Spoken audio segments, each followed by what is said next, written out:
I do.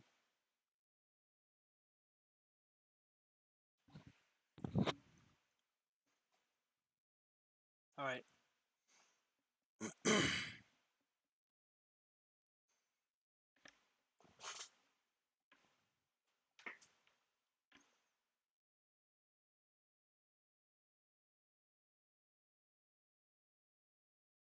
All right. I have to start reading now. You gotta lay down, okay? And I'll start reading.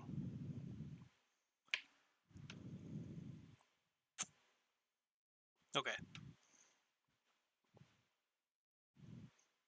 Chapter 1. Down the Rabbit Hole.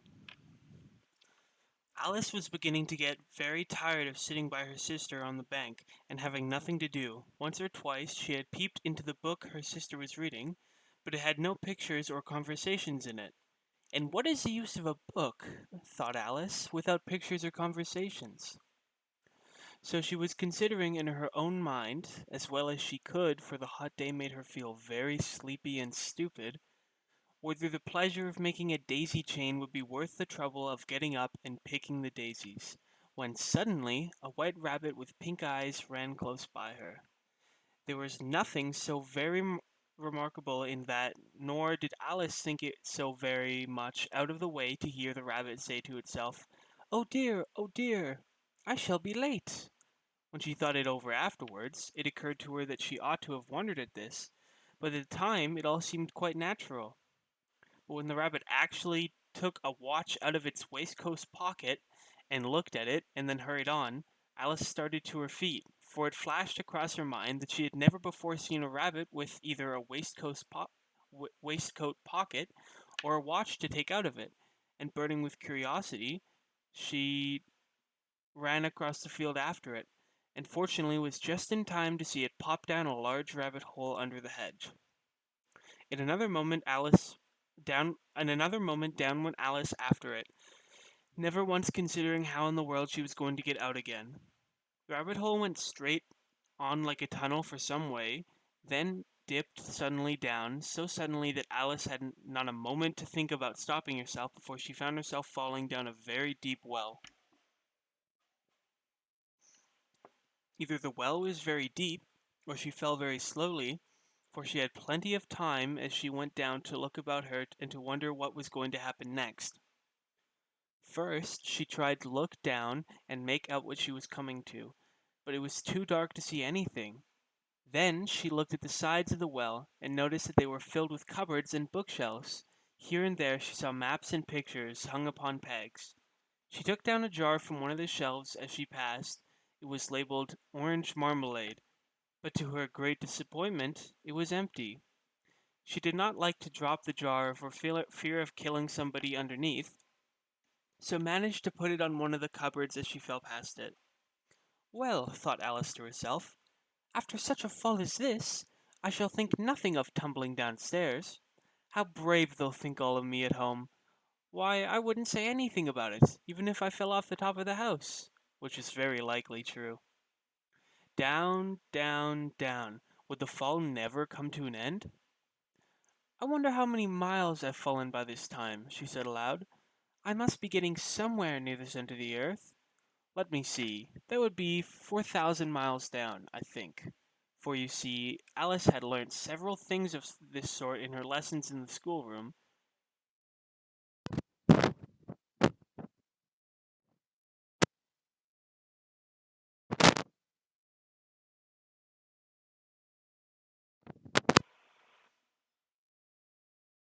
Sorry. Um, Alice had learned several things of this sort in her lessons in the schoolroom, and though this was not a very good opportunity for showing off her knowledge, as there was no one to listen to her, still it was good practice to say it over. Yes, that's about the right distance, but then I wonder what latitude or longitude I've got to. Alice had no idea what latitude was, or longitude either, but though they were very nice, but thought they were very nice grand words to say. Presently she began again. I wonder if I shall fall right through the earth. How funny it'll seem to come out among the people that walk with their heads up downward. The anthropathies, I think. She was rather glad there was no one listening this time, as it didn't sound at all the right word. But I shall have to speak. Sorry, but I shall have to ask them what the name of the country is, you know. Please, ma'am, is this New Zealand or Australia? And she tried to curtsy as she spoke. Fancy curtsying as you're falling through the air. Do you think you could manage it? And what an ignorant little girl she'll think me for asking. No, it'll never do to ask. Perhaps I shall see it written up somewhere. Down, down, down. There was nothing else to do. So Alice soon began talking again. Dinah'll miss me very much tonight, I should think. Dinah was the cat. I hope they'll remember her saucer of milk at tea time. Dinah, my dear, I wish you were down here with me. There are no mice in the air, I'm afraid, but you might catch a bat, and that's very like a mouse, you know. But do cats eat bats, I wonder?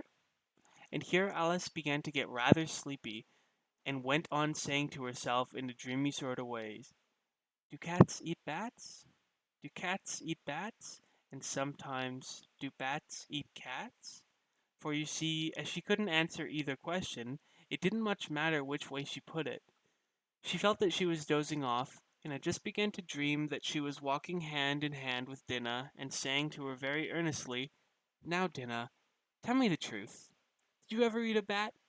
When suddenly, thump, thump, down she came upon a heap of sticks and dry leaves,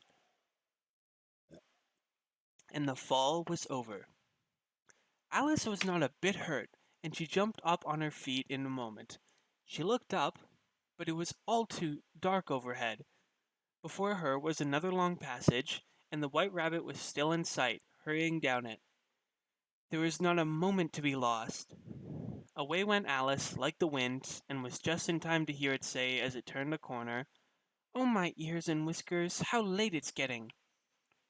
She was close behind it when she turned the corner, but the rabbit was no longer to be seen. She found herself in a long, low hall, which was lit up by a row of lamps hanging from the roof. There were doors all around the hall, but they were all locked, and when Alice had been all the way down one side and up the other, trying every door, she walked sadly down the middle, wondering how she was ever going to get out again. Suddenly, she came upon a little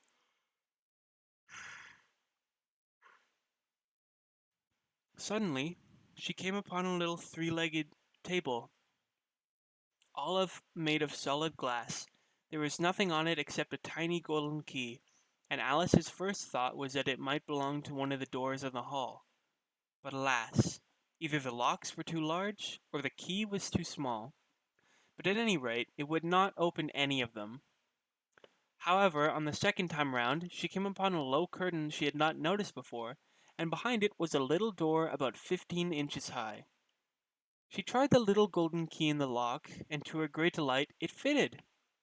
Alice opened the door and found that it led into a small passage, not much larger than a rat hole. She knelt down and looked along the passage into the loveliest garden you ever saw.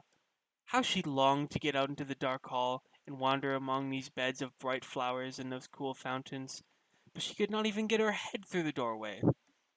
And even if my head would go through, thought poor Alice, it would be of very little use without my shoulders. Oh, how I wish I could shut up like a telescope. I think I could, if only I knew how to begin. For you see, so many out-of-the-way things had happened lately that Alice had begun to think that very few things indeed were really impossible. There seemed to be no use in waiting by the little door, so she went back to the table, half hoping she might find another key on it, or at any rate a book of rules for shutting people up like telescopes. This time she found a little bottle. This time she found a little bottle on it, which certainly was not here before, said Alice, and round the neck of the bottle was a paper label, with the words "Drink me," beautifully printed on it in large letters. It was all very well to say "drink me," but the wise little Alice was not going to do that in a hurry. "No, I'll look first," she said, "and see whether it's marked poison or not." For she had read several nice little histories about children who had got burnt and eaten up by wild beasts and other unpleasant things, all because they would not remember the very simple rules their friends had taught them, such as that a red hot poker will burn you if you hold it too long, or that if you cut your finger very deeply with a knife, it usually bleeds, and she had never forgotten that if you drink from a bottle marked poison, it is almost certain to disagree with you sooner or later. However, this bottle was not marked poison, so Alice ventured to taste it, and finding it very nice, it had in fact a sort of mixed flavor of cherry tart, custard, pineapple, roast turkey, toffee, and hot buttered toast. She soon finished it off.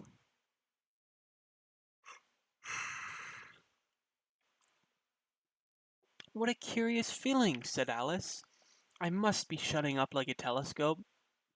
And so it was indeed. She was now only 10 inches high, and her face brightened up at the thought that was now the right size for going through the little door into that lovely garden.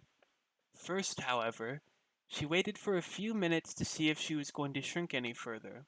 She felt a little nervous about this, for it might end, said Alice to herself. It might going out altogether, like a candle. I wonder what I should be like then. And she tried to fancy what the flame of a candle is like after the candle is blown out, for she could not remember ever having seen such a thing. After a while, finding that nothing more happened, she decided going into the garden at once. But alas for poor Alice! When she got to the door, she found that she had forgotten the little golden key, and when she went back up to the table for it, she found that she could not possibly reach it. She could see it quite plainly through the glass, and she tried her best to climb up one of the legs of the table, but it was too slippery, and when she had tired herself out with trying, the poor little thing sat down and cried. Come, there's no use in crying like that, said Alice to herself rather sharply. I advise you to leave off this minute. She generally gave herself very good advice, though she very seldom followed it, and sometimes she scolded herself so severely as to bring tears into her eyes, and once she remembered trying to box her own ears for having cheated herself in a game of croquet she was playing against herself, for this curious child was very fond of pretending to be two people. But it's no use now, thought poor Alice, to pretend to be two people. Why, there's hardly enough of me left to make one respectable person. Soon her eye fell on a little glass box that was lying under the table.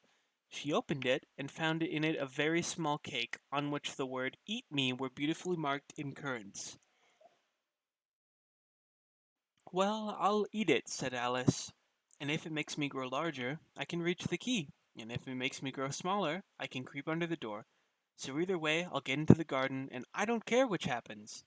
She ate a little bit and said anxiously to herself, Which way? Which way? Holding her hand on top of her head to feel which way it was growing, and she was quite surprised to find that she remained the same size. To be sure, this generally happens when one eats cake, but Alice had got so much into the way of expecting nothing but out of the way things to happen that it seemed quite dull and stupid for life to go on in the common way. So she set to work and very soon finished off the cake.